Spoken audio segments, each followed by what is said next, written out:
नमस्कार, शाम के 7 बज गए हैं। वक्त हो चुका है बड़ी खबर का। एनडीटीवी इंडिया पर इस वक्त आप हैं। मेरा नाम है अंकित त्यागी। आज जिन 3 खबरों पर प्रमुख तौर पर हमारी नजर रहेगी, सबसे पहले बात करेंगे। देखिए, होता यही है, हार के बाद जो डिसिप्लिन की बात होती है ना हर पार्टी में, वो हवा में हो जाती है, क्योंकि बीजेपी के अंदर एक दूसरे पर उंगलियां उठनी शुरू हो गई हैं। कर्नाटका की अगर हम बात करें, कर्नाटका बीजेपी में एक दूसरे पर ही सवाल खड़े कर रहे हैं भारतीय जनता पार्टी के नेता। हार का ठीकरा फोड़ने की कोशिश हो रही है। फिर बात करेंगे सड़कों पर एक बार फिर किसान, क्यों किसानों ने कुरुक्षेत्र में चक्का जाम किया हुआ है, उस पर आपको विस्तार से बताएंगे। और आप फिर अंत में एक ऐसी खबर की बात करेंगे जिसको कहना ये बिल्कुल भी अतिशयोक्ति नहीं होगी कि ये चमत्कार से कम नहीं। कोलंबिया में 40 दिन तक 4 बच्चे, 13 से 1 साल के बीच के 4 बच्चे एक प्लेन क्रैश यानी कि एक हवाई जहाज दुर्घटना के बाद कैसे जीवित रहे, उसके बारे में भी आपको बताएंगे। तो सबसे पहले शुरुआत करते हैं कर्नाटका की। कर्नाटका में भारतीय जनता पार्टी की करारी हार के बाद हार के कारण जानने का पूरा एक कैंप लगा, विचारों के आदान प्रदान शुरू हुए। वहां पर अब ऐसा लग रहा है कि एक दूसरे पर उंगली उठानी बीजेपी ने शुरू कर दी है। हार के बाद राष्ट्रीय महासचिव सीटी रवि जो है, खुद जो अपना चुनाव हार गए थे और जहां से चुनाव हारे थे, यानी कि जो कोस्टल कर्नाटका का इलाका है, जिसको हिंदुत्व की लेबोरेटरी कहते हैं बीजेपी की, वहां से चुनाव हारने के बाद इनकी खींच जो है वो साफ साफ दिखाई पड़ी। इनका आरोप ऐसा है कि जो अंडरस्टैंडिंग की पॉलिटिक्स होती है, यानी कि बीजेपी के नेताओं ने जिन्होंने कांग्रेस के साथ समझौता कर लिया, उससे काफी नुकसान पार्टी को झेलना पड़ा। सीटी रवि ने कुछ नेताओं को समझौतावादी राजनीति करने का दोषी करार दिया और कहा कि उन्हें अब बेनकाब करना होगा। अगर हम लोग ये समझौतावादी राजनीति ना करते तो सत्ता से बाहर नहीं जाते। जाहिर सी बात है, सीटी रवि अपना चुनाव हारने की खींच भी उतार रहे हैं। साथ ही साथ अब कर्नाटक में जो बीजेपी की हार के बाद पार्टी के अंदर कौन अग्रसर होगा, उसकी जो रेस लगी हुई है, उसको देखते हुए पार्टी की फूट बिल्कुल सामने दिखाई पड़ रही है। हमारे सहयोगी निहाल की यह रिपोर्ट। ರಾಜಕಾರಣವೂ ಕೂಡ ನಮಗೆ ತೊಂದರೆ ಉಂಟು ಮಾಡ್ತು.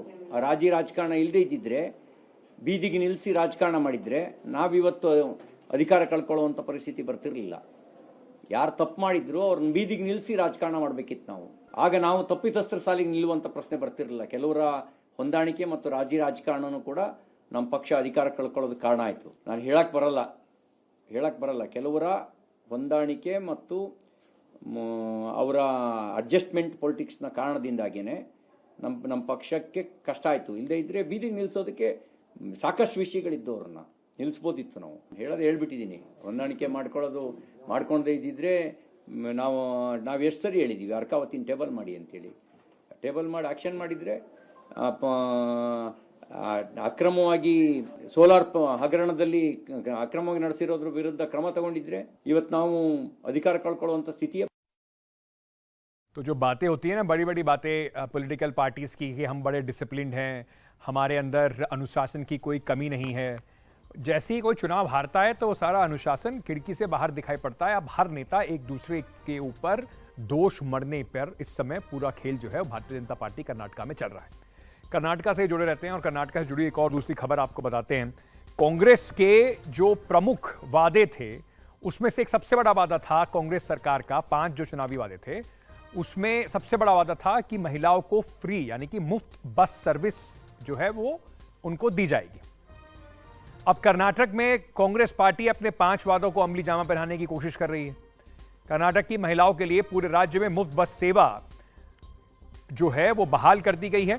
महिलाएं इससे खुश हैं, लेकिन सरकार, जो विपक्ष जो है वो लगातार सवाल उठा रहा है कि ये पैसा आएगा कहां से, जरा इसका असर महिलाओं के जीवन पे कैसा पड़ रहा है, उस पर यह रिपोर्ट हमारे सहयोगी निहाल की। लक्ष्मी बहुत खुश है। बेंगलुरु से तकरीबन 200 किलोमीटर दूर चित्रदुर्गा जाने के लिए 185 रुपए भाड़े के लगते थे, लेकिन अब यह सफर उनके साथ उनकी बच्चियों के लिए भी बिल्कुल मुफ्त है। मुझे बहुत खुशी है, सब फ्री हो गया है, मेरे आने जाने का खर्च बच गया है, मैं बहुत ही खुश हूँ। कर्नाटका की सभी स्थानीय महिलाओं और सभी छात्रों के लिए बस यात्रा 11 जून से मुफ्त हो गई है। बस आपके आधार कार्ड पर कर्नाटका का पता होना चाहिए। No, they are asking for only Aadhaar. Aadhaar card check करके टिकट दे रहे हैं। They will provide a ticket for us. मैं जहाँ जा रही हूँ वहाँ का किराया 400 के आसपास था। फ्री हो गया है तो मैं बहुत खुश हूँ। एसी और लग्जरी बसों पर ये योजना लागू नहीं होगी। इसके बावजूद हर रोज लगभग 42 लाख महिलाएं मुफ्त बस सेवा का फायदा उठा पाएंगी। इस पर सालाना 4,100 करोड़ रुपए का बोझ आएगा। मुफ्त बस सेवा, फ्री बिजली, महिलाओं और बेरोजगारों को भत्ता। हर साल इस पर तकरीबन 60,000 करोड़ रुपए का बोझ खजाने पर आएगा। सवाल ये उठता है कि ये रकम कैसे जुटाई जाएगी। जाहिर है कि सेस और टैक्सेस बढ़ाए जाएंगे, लेकिन कितना? अगले महीने मुख्यमंत्री सिद्धरामैया अपना बजट पेश करने जा रहे हैं, तब ये तस्वीर बिल्कुल साफ हो जाएगी। बेंगलुरु से कैमरामैन गोविंद मूर्ति के साथ निहाल खिदवई, एनडीटीवी इंडिया। तो महिलाओं के लिए काफी खुशी की बात है। उन्हें लग रहा है कि उन्हें आत्मनिर्भर बनाने के रास्ते में एक बड़ी मिसाल होगी, लेकिन कैसे सरकार इसकी पूर्ति कर पाएगी, ये सरकार को अब उसकी चुनौती के तौर पे सामना इसका करना पड़ेगा। चलिए बात करते हैं हरियाणा की। हरियाणा का कुरुक्षेत्र एक बार फिर से सरकार और किसानों के बीच में जंग यानी कि कुरुक्षेत्र बन गया है। क्यों कुरुक्षेत्र बना हुआ है, जरा इसके बारे में आपको बताते हैं कि हरियाणा सरकार के सामने किसान क्यों नाराजगी अपनी जता रहे हैं। हरियाणा में सूरजमुखी के एमएसपी की मांग को लेकर किसान जबरदस्त प्रदर्शन कर रहे हैं। उन्होंने दिल्ली चंडीगढ़ जो नेशनल हाईवे है, तस्वीरें देखिए जरा, उसको पूरी तरह से जाम कर दिया है। किसान आंदोलन के चलते रूट जो है वह डाइवर्ट किया गया है। तो अगर आप दिल्ली से चंडीगढ़ या चंडीगढ़ से दिल्ली की ओर जा रहे हैं या और कहीं इधर जा रहे हैं, जिस रास्ते में आपको कुरुक्षेत्र पड़ता हो, तो आपको बताया गया है कि भाई अलग अलग रास्ते से जाइए, क्योंकि वहां पर किसानों ने चक्का जाम कर दिया, ट्रैक्टर लगा दिए सड़कों पे अपने पूरे। अब किसान आंदोलन के चलते जो वहां पर जो किसान हैं वो अपनी सीधी सीधी एक मांग सरकार के सामने रख रहे हैं। कुरुक्षेत्र में महापंचायत के बाद किसानों ने पीपली पर यानी कि NH 44 पर जो पड़ता है वहां पर जाम लगा दिया। दो मांगे हैं किसानों की, सिर्फ दो मांगे, जिन्हें किसानों को हिरासत में लिया गया है आंदोलन के दौरान एमएसपी को लेकर, उन्हें छोड़ा जाए और सूरजमुखी के बीजों को तय एमएसपी पर जो है चंडीगढ़ खरीदा जाए। अब चंडीगढ़ से दिल्ली, दिल्ली से करनाल, दिल्ली से चंडीगढ़, हिसार, ये सभी रास्ते जो हैं इससे प्रभावित हैं, उनके रूट बदले गए। तो पहले इस पे जो जुबानी जंग चल रही है, पहले वो सुन लीजिए कि किसान क्या कह रहे हैं और सरकार क्या कह रही है। चलिए वो सुनाने से पहले मैं जरा आपको एक बार किसानों की जो पूरी मांगे हैं, प्रोटेस्ट क्यों है, इसका थोड़ा समझा देता हूं, जिससे कि पूरी एक हिस्ट्री इसकी समझ में आपको आ जाए। केंद्र सरकार ने 2022-23 के लिए सूरजमुखी के जो बीज हैं उसकी जो खरीद है उसकी घोषणा एमएसपी की घोषणा कर दी है। घोषणा के मुताबिक सूरजमुखी के लिए 6,400 रुपए प्रति क्विंटल एमएसपी की घोषणा केंद्र सरकार ने की है। लेकिन हरियाणा सरकार, जहां पर भारतीय जनता पार्टी की सरकार है, उसने किसान जो हैं वो राज्य सरकार के फैसले का विरोध कर रहे हैं। एमएसपी पर सूरजमुखी की जो खरीद है वो हरियाणा में नहीं हो रही है, ऐसा किसानों का आरोप है। इसी को लेकर उन्होंने आंदोलन किया हुआ है। राज्य सरकार जो है वो सूरजमुखी की फसल 6,400 रुपए प्रति क्विंटल के एमएसपी पर खरीदे, ऐसा किसान कह रहे हैं। यानी कि केंद्र सरकार ने जो एमएसपी घोषित की है, राज्य सरकार उससे कम पैसा दे रही है, किसानों को वो मंजूर नहीं। 6 जून को किसानों ने जम्मू दिल्ली नेशनल हाईवे को जाम किया था और तब किसानों के ऊपर लाठीचार्ज पुलिस ने किया था। 7 जून को पूरे हरियाणा में किसानों ने सड़कों पर चक्का जाम किया था। गुरनाम सिंह चंदूनी समेत 9 किसान नेता हिरासत में लिए गए थे। सभी को 14 दिन की न्यायिक हिरासत में भेज दिया गया है। हरियाणा सरकार, जो किसान हैं वो चाह रहे हैं हरियाणा सरकार किसानों को जल्द रिहा करे जिन किसानों को पकड़ा गया है, और एमएसपी गारंटी कानून के लिए, वरना आंदोलन और तीव्र किया जाएगा। आपको यह भी याद दिला दें कि आपको याद होगा कैसे किसानों ने सरकार के खिलाफ 1 साल का आंदोलन चलाया था। तब बात हुई थी कि एमएसपी की कमेटी बनेगी। अभी तक वो एमएसपी की कमेटी बनकर उसकी रिपोर्ट कहां है, कौन सी कमेटी है, कब आएगी, कोई अता पता नहीं। इस पर मुख्यमंत्री हरियाणा क्या सफाई दे रहे हैं, सुन लीजिए जरा। कि जितना हम किसानों के बारे सोचते रहे हैं, आज सोच रहे हैं और आगे सोचेंगे, शायद अभी तक किसी ने किसानों के बारे में इतना सोचा हो। यानी सूरजमुखी जो हम तो आज भी 48,58 तो सुनिश्चित हो ही गया ना, गैप तो यही रह गया कि और कैसे बढ़ाएं उसको।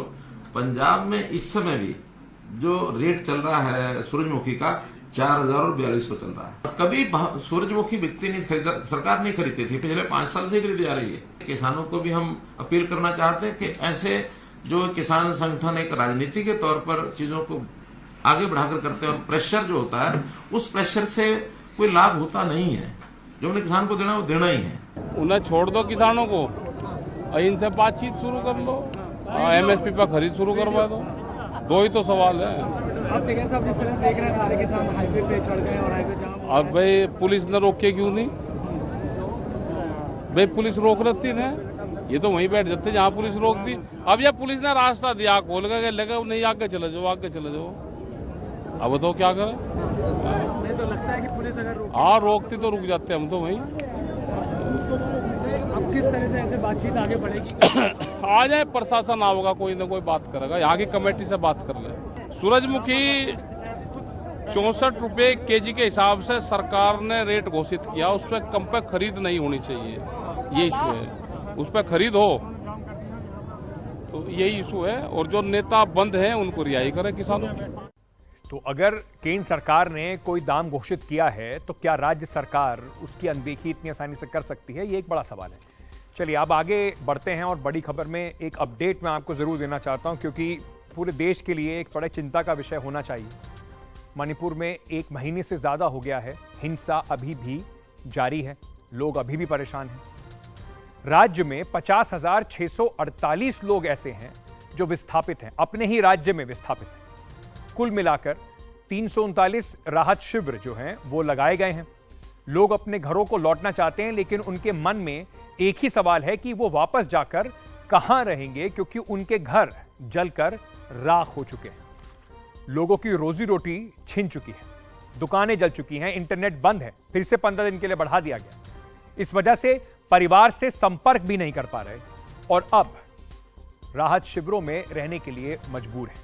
ये हमारे देश का ही एक हिस्सा है जो पिछले 1 महीने से ज्यादा से जल रहा है। हम लोग ऐसे होगा बोल के नहीं सोचा, कुछ भी हम लोग ऐसे सोचा नहीं। लड़ाई वड़ाई करेगा बोल के हम लोग दिमाग में नहीं था उस टाइम। पुलिस का आदमी लोग मदद के लिए आया है, वो लोग ने सब पब्लिक लोग को पुलिस स्टेशन में लेके गया और एडिशनल एसपी ने इधर वो लोग का कैंप में सेफ्टी नहीं है बोला था, इसलिए केएलपी 5 AR का केएलपी में भेजने के लिए वो लोग का आर्मी का ट्रक आया, सब उधर में लेके गया। उधर में भी AR लोग ने हम लोग को खिलाया पिलाया और बीमारी का सब इलाज तो किया है, लेकिन पानी अच्छा नहीं है, कपड़ा भी नहीं है और खाने पीने का कुछ भी बच्चा लोग खाने के लिए अच्छा नहीं था। आपको जरा थोड़ा सा इसका एक टाइमलाइन बता देते हैं। 3 मई से मणिपुर में हिंसा की शुरुआत हुई। कुकी और मैतेई समुदाय के बीच में ये जंग छिड़ी। हिंसा अब तक लगातार इस हिंसा के कारण 105 लोगों की मौत हो चुकी है और 320 लोग घायल हैं। राज्य में इंटरनेट पर पाबंदी जो है वो बढ़ा दी गई है। हिंसा के बाद 50,000 से ज्यादा लोग बेघर हो चुके हैं। बिल्कुल असहज वातावरण है, लोगों को एक दूसरे पर विश्वास नहीं है। अगर यह कहा जाए कि केंद्र सरकार के लिए नॉर्थ ईस्ट में, उत्तर पूर्व में सबसे बड़ी चुनौती के तौर पर मणिपुर की समस्या इस वक्त सामने खड़ी हुई है, अभी तक कम से कम ऐसा लग रहा है कि सरकार पूरी तरीके से इस चुनौती से निपटने में सफल नहीं हो पा रही।